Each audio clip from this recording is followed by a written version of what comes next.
क्या भाजपा के राज में उत्तराखंड में अपराध बढ़ रहे हैं? क्या है एनसीआरबी के आंकड़ों की पूरी कहानी? भाजपा के भीतर अब कुमाऊं गढ़वाल की कौन सी नई जंग देखने को मिल रही है? कितना क्रेडिबल रह चुका है यूकेएसएससी और क्या हुआ युवा पत्रकार राजीव प्रताप सिंह के साथ? नमस्कार, मेरा नाम है गिरीश और आप देख रहे हैं काफिल लाइव। राष्ट्रीय अपराध रिकॉर्ड ब्यूरो यानी एनसीआरबी ने इस हफ्ते 2023 के दौरान भारत में अपराध शीर्षक से एक वार्षिक रिपोर्ट जारी की है। ये रिपोर्ट देश भर में अपराध के रुझानों पर एक व्यापक समझ देती है। रिपोर्ट में उत्तराखंड में हुए अपराध के आंकड़े भी हैं।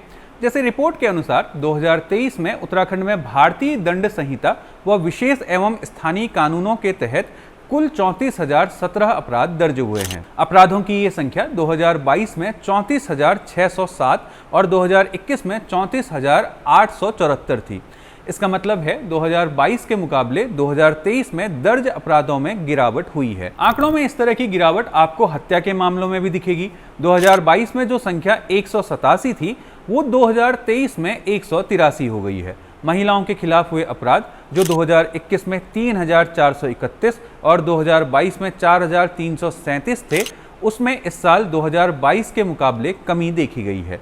2023 में घटकर इनकी संख्या 3,808 हो गई है। वैसे आप अगर लंबे समय की तुलना करते हुए देखेंगे तो उत्तराखंड में महिलाओं के खिलाफ अपराध लगातार बढ़े हैं।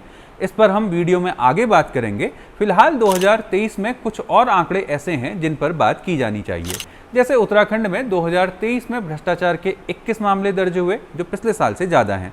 इसके अलावा साइबर अपराध के मामलों में लगातार गिरावट देखने को मिल रही है। 2021 में इससे जुड़े 718, 2022 में 559 और 2023 में 494 मामले दर्ज हुए हैं। अगर आप उत्तराखंड की तुलना भारत के अन्य हिमालयी राज्यों से करेंगे तो एक चौंकाने वाला आंकड़ा आपके सामने आता है। वो ये है कि उत्तराखंड में असम के बाद सबसे ज्यादा अपराध दर्ज हो रहे हैं। 2023 में असम में करीब 65,000 के आसपास अपराध दर्ज हुए हैं। अरुणाचल में ये संख्या करीब 2900, हिमाचल और मणिपुर में करीब 20,000 है। मेघालय, मिजोरम, नागालैंड, सिक्किम और लद्दाख पांचों को मिलाकर ये संख्या करीब 10,000 के आसपास पहुंचती है। त्रिपुरा में ये करीब 5,000 है और जम्मू कश्मीर में करीब 29,500 है। अगर आप उत्तराखंड में महिलाओं के खिलाफ हुए अपराधों की तुलना अन्य हिमालयी राज्यों से करेंगे तो यहाँ भी उत्तराखंड असम के बाद दूसरे नंबर पर नजर आता है। इसमें भी अगर आप आईपीसी की धारा 376 यानी बलात्कार के मामले देखेंगे तो उत्तराखंड हिमालयी राज्यों में दूसरे नंबर पर ही है। 2023 में उत्तराखंड में दर्ज बलात्कार के मामलों की संख्या 421 है, जबकि 2022 में ये संख्या 867 थी। इन आंकड़ों में कुछ ऐसे आंकड़े हैं जिस पर उत्तराखंड सरकार को तुरंत ध्यान देना चाहिए। जैसे बच्चों के खिलाफ हुए अपराधों में होती लगातार वृद्धि। 2021 में ये संख्या 1245 थी, जो 2023 में बढ़कर 1710 हो चुकी है। ये संख्या 2022 के मुकाबले भी ज़्यादा है। अपराध बढ़ने का ये पैटर्न आपको सीनियर सिटीजन के खिलाफ हुए अपराधों में भी दिखेगा। एक और गंभीर पैटर्न आपको किशोरों द्वारा किए जाने वाले अपराधों के आंकड़ों में दिखता है। साल 2021 के मुकाबले साल 2023 में किशोरों द्वारा किए जाने वाले अपराध में 2 गुने की बढ़ोतरी हुई है। 2021 में जो संख्या 60 थी, 2023 में बढ़कर 157 हो गई है। हिमालयी राज्यों से तुलना में बार बार उत्तराखंड का नंबर 2 में रहने का एक कारण उत्तराखंड की जनसंख्या समझ आता है। दूसरा, एनसीआरबी के ये आंकड़े केवल उत्तराखंड के पर्वतीय इलाकों के नहीं हैं, बल्कि 4 मैदानी जिलों को जोड़कर ये आंकड़े बताए गए हैं। अनेक रिपोर्ट में देखा गया है कि उत्तराखंड में अपराधों की संख्या मैदानी इलाकों में बहुत ज़्यादा होती है। खैर, मीडिया में इस तरह के तुलनात्मक अध्ययन आप और भी देख सकते हैं, लेकिन अपराध के आंकड़ों का ये अध्ययन तब तक पूरा नहीं होगा जब तक आप भाजपा सरकार के उत्तराखंड में सत्ता की बागडोर संभालते समय अपराध के आंकड़ों से इसकी तुलना न करें। भले ही भाजपा ऐसा दिखाती है कि उसने 2022 में सत्ता में वापसी की है, लेकिन फैक्ट ये है कि भाजपा 2017 से ही सत्ता की मलाई खा रही है। 2023 के अपराध आंकड़ों की तुलना अगर आप 2016 यानी जब कांग्रेस सत्ता में थी उस साल से करेंगे तो कई चौंकाने वाली बात सामने आती है। एनसीआरबी की रिपोर्ट ही कहती है कि साल 2016 में उत्तराखंड में कुल दर्ज अपराधों की संख्या 16,000 के आसपास थी, जो 2023 में 2 गुने के आसपास 34,017 हो गई है। 2016 में महिलाओं के खिलाफ अपराध की जो संख्या करीब 1600 थी, वो 2023 में 3800 हो गई है। भाजपा के सत्ता संभालने के बाद 2022 तक महिलाओं के खिलाफ अपराध लगातार बढ़े हैं। 2022 में ये आंकड़े 4,337 तक पहुंच गए थे, जो इस साल पहली बार घटा है। इसका मतलब ये है कि इतने लंबे समय पर जब भाजपा शासन कर रही थी, उस समय महिलाओं के खिलाफ अपराध लगातार बढ़ते रहे थे, जो कि चिंता का विषय है। अब यहाँ ये जानना जरूरी हो जाता है कि ठीक इस समय यानी 2016 से 2023 के बीच और हिमालयी राज्यों की स्थिति क्या रही थी।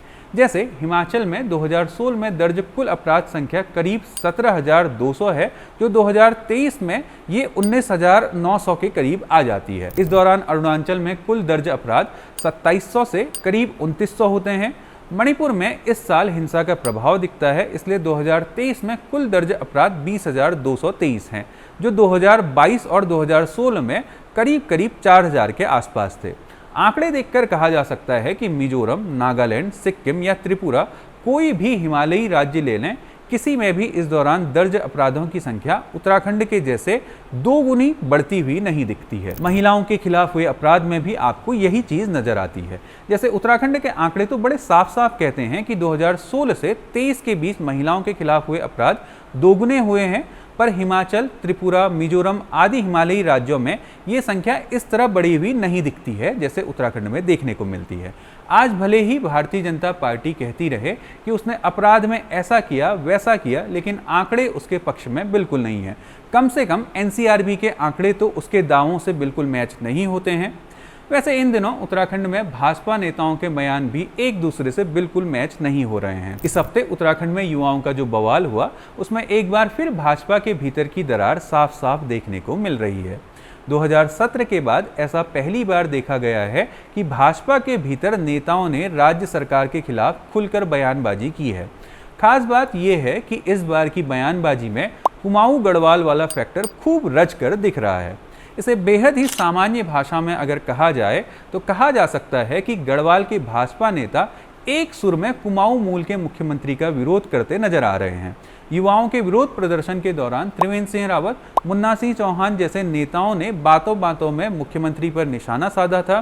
आंदोलन खत्म होने पर जिस तरह से त्रिवेंद्र सिंह रावत के पोस्टर लगे, वो दर्शाता है कि इस मुद्दे पर त्रिवेंद्र सिंह रावत के समर्थक, या फिर कह सकते हैं कि खुद त्रिवेंद्र सिंह रावत खुद को विजेता मानते हैं। सीबीआई जांच के आदेश के बाद जिस तरह पूर्व मुख्यमंत्री रमेश पोखरियाल निशंक, कैबिनेट मंत्री धन सिंह रावत, कैबिनेट मंत्री सतपाल महाराज ने जिस तरह की तटस्थता दिखाई है, वो भी अपने आप में सवाल खड़ा करता है। अब सीबीआई जांच के बाद भाजपा विधायक विनोद चमोली कह रहे हैं कि सीबीआई जांच उनके लिए बेहद दुर्भाग्यपूर्ण है। इससे उत्तराखंड की छवि पूरे देश में एक भ्रष्ट प्रदेश के रूप में सामने आई है। अगर आप इन सभी कड़ियों को जोड़कर देखेंगे तो भाजपा के भीतर इस दरार में अब की बार आपको गढ़वाली कुमाऊनी का मुद्दा ज्यादा हावी नजर आएगा। बाकी युवाओं के मुद्दे का क्या हुआ, उस पर हम अपने पिछले वीडियो में आपको बता ही चुके हैं।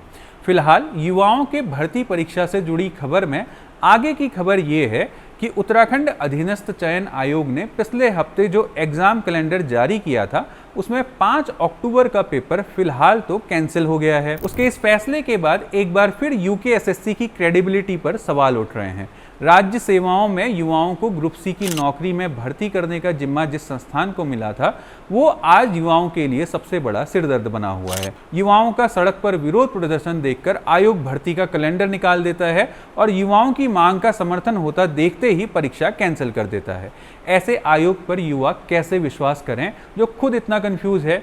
4 दिन पहले जो आयोग 1 साल की परीक्षा कराने को तैयार था, अब वो तैयार ही नहीं है। क्या आयोग के लिए युवाओं की भर्ती परीक्षा आयोजित करना महज एक राजनीतिक टूल रह चुका है? आखिर में जानते हैं कौन थे युवा पत्रकार राजीव प्रताप सिंह और उनके साथ क्या हुआ। 36 साल के युवा पत्रकार राजीव दिल्ली उत्तराखंड लाइव नाम का एक यूट्यूब चैनल चलाते थे। 16 सितंबर को उत्तरकाशी में उनके लापता होने की सूचना मिली थी। परिवार ने बताया कि राजीव प्रताप की लोकल रिपोर्टिंग के कारण उनके कई दुश्मन बन चुके थे। उनकी पत्नी मुस्कान का कहना है कि राजीव ने 16 सितंबर को अपने YouTube channel Delhi Uttarakhand live पर उत्तरकाशी जिला अस्पताल और एक स्कूल की रिपोर्ट अपलोड की थी, जिसके बाद उन्हें धमकियां मिलने लगी। मुस्कान ने आरोप लगाया कई लोग उन्हें फ़ोन कर रहे थे और कह रहे थे कि वीडियो नहीं हटाया तो उन्हें मार देंगे। रात 10:50 में मैंने उनको मैसेज भेजा जो डिलीवर नहीं हुआ। मुझे पूरा यकीन है कि उन्हें किसी ने अगवा किया, वो यूं सड़क पर नहीं गिरे थे। इधर पुलिस ने अपनी जांच के बाद कहा है कि मामला हत्या का नहीं बल्कि सड़क हादसे का है। एसडीआरएफ कमांडेंट अर्पण यादववंशी ने बताया कि 19 सितंबर को जिला कंट्रोल रूम को भागीरथी नदी में एक डूबा वाहन मिलने की सूचना मिली। बचाव दल ने तत्काल अभियान शुरू किया। पर उस समय कोई व्यक्ति बरामद नहीं हुआ। टीम ने कई दिनों तक नदी और उसके आसपास के इलाकों में खोज जारी रखी। आखिर में रविवार को जोशियारा बैराज से शव निकाला गया और जिला पुलिस को सौंप दिया गया। शव बरामद होने के बाद पुलिस ने पोस्टमार्टम रिपोर्ट और सीसीटीवी की जांच कर युवा पत्रकार की हत्या को सिरे से खारिज करते हुए इसे एक सड़क हादसा बताया है।